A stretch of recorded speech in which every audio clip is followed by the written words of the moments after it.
Welcome everybody to the design and simulation of a centrifugal pump by Group 3.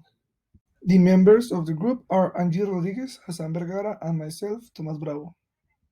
Now, before we start, let's talk about the table of contents. We're going to talk about introduction, literature review, materials and methods, results, discussion, and conclusions. For the contextualization, we have that centrifugal pumps are highly used in multiple industries such as food, pharmaceutical, petroleum, etc., because of its easy adaptation. And in the concept itself of CFD, it can be defined like resolving flow problems using numeric solutions and algorithm. Regarding of the state of the art, a bibliographic review of different articles was carried out, which allowed deepening the knowledge about the operation and the dependence of the performance of the pumps based on their design parameters. Among this bibliographic review, the article Design Techniques to Improve the Performance of a Centrifugal Pump by CFD was analyzed, which contributed to the field of understanding the characterization of the performance of a centrifugal pump from the parameters and initial condition of operation using CFD as a tool.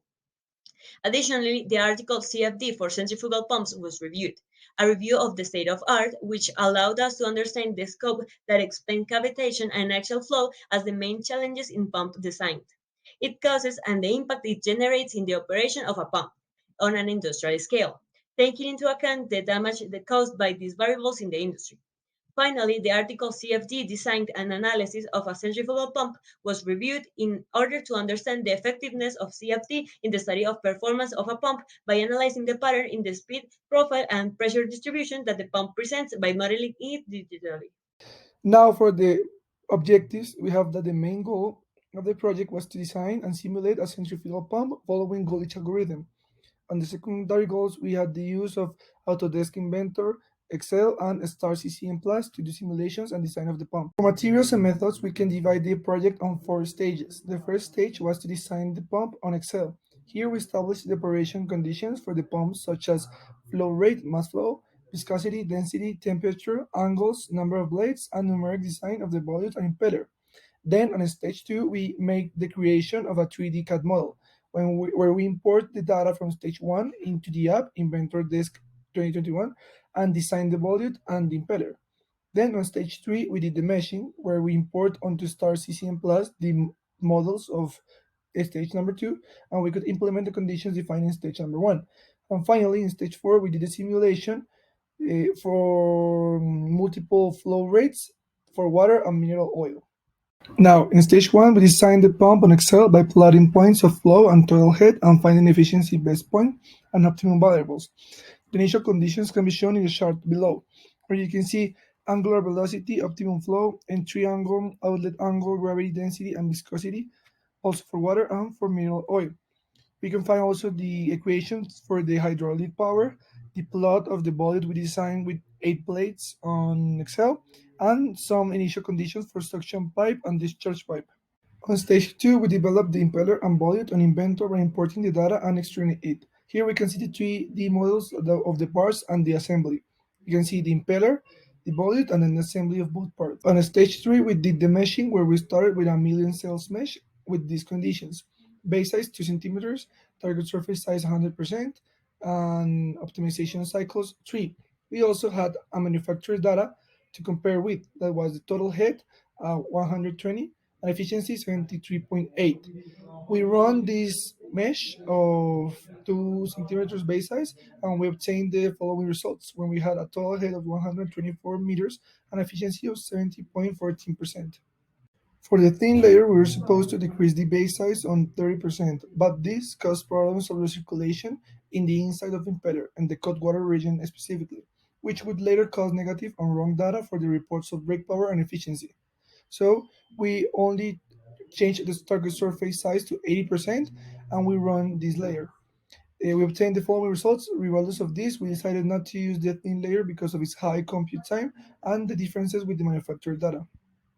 For the thick layer, we increased the base size to 2.6 centimeters and obtained the following results, where we can see a total head of 125 meters and efficiency of 70.77%. Here we can compare it with the manufacturer pump data. This mesh was selected as the best mesh because of its closeness to the manufacturer data, and it was used to make all the simulations from now on. Finally, on stage 4, we simulate a total of 15 simulations, 9 for water and 6 for mineral oil. pause the simulations, we change the flow rate and run 5 main simulations first that were shut off, midpoint, manufacturer's BEP, Freely, and our BEP that we can see how we find it in the next screen. Here we can see how we find our BEP calculation. We did plots of flow rate versus efficiency and flow rate versus total head, and we obtained the equations of the curves, and then we obtained the best BEP or the best efficiency point from these curves. In the final part of methodology, we plot cells against water head MSE, that is the error of total head, and against total solver CPU time, and a plot of cells against efficiency error and total solver CPU time. Here we can observe and analyze the behavior of how, if we decrease the cells from the thin layer to the thick layer, how this changes the variables of error in the total head and error in the efficiency. Speaking about the results obtained in the impeller velocity profile, it can be seen that it's the same profile for both fluids regardless of the flow rate, since its rotational speed remains constant throughout the simulations. This is why the same scale of values is presented for both fluids. However, speaking about the worldwide plus, it is evident how the design of the pump allowed to obtain in this parameter less than 5 during the entire passage of the fluid through the pump, since there is no significant difference in the results at different flow rates. This means that the applied mesh was accurate enough to determine the behavior of the fluid near the wall, that means in the viscous sublayer. However, it can be observed in the scales how the worldwide plus of the oil oscillated between values much lower than the values of water, which means that the behavior of the oil in the viscous sublayer is better determined by the mesh because this is a more viscous fluid. On the other hand, when analyzing the vector and scalar velocity profile of the pump, it can be seen how there is a higher velocity in the impeller than in the rest of the pump, and you can see how the greater the flow, the greater the speed.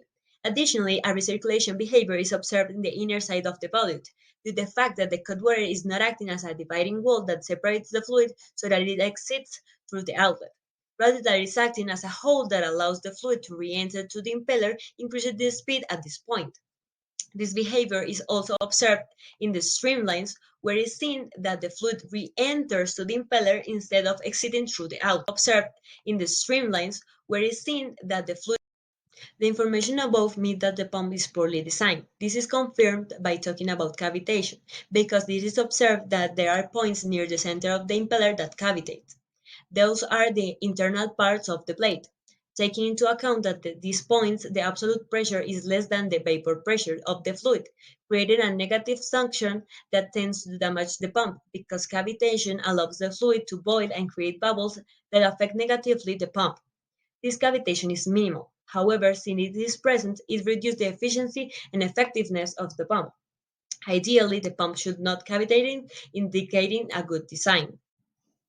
Again, the poor design of the pump is confirmed by analyzing the head graph obtained from the flow of water, because it is understood that the unusual behavior that it presents is caused by the presence of an actual flow, which means that there are two or more points of flow that have the same head. This flow affects the efficiency of the pumps and therefore the location of the best efficiency point. Alright, I'm going to present the operating curves.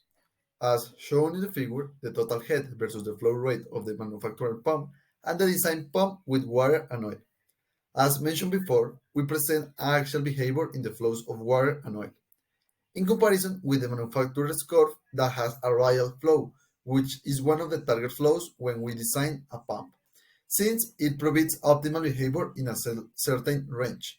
On the other hand, having an axial flow, it was necessary to calculate and simulate more points at different flows. This with the objective to find the operating range of the pump, because in this range the behavior of the flow will approximate in a radial flow. In addition, the aleatory errors were caused by the assumption made to find the working range, which propagate the error. Well, so when the operating range was located, we find the best efficiency point when the pump works with water and oil. First, the efficiency of water is 79%. It was obtained at a flow of 252 cubic meter per hour. Finally, the efficiency of mineral oil is 66%. It was obtained at a flow of 217 cubic meter per hour. The figure shows that the manufactured BEP was found in a shorter flow in contrast with the BEP of water and oil. In conclusion, If we want to use the pump that we designed with fluids like mineral oil or water, we have to operate the pump in flows greater than 162 cubic meters per hour. The pump has a recirculation problem due to the size of cool water is big. As a result, the pump presents axial flow in flows lower than 160 cubic meters per hour. Finally, the BEP efficiency of the pump in the operating range is greater than the BEP efficiency of the manufacturer pump.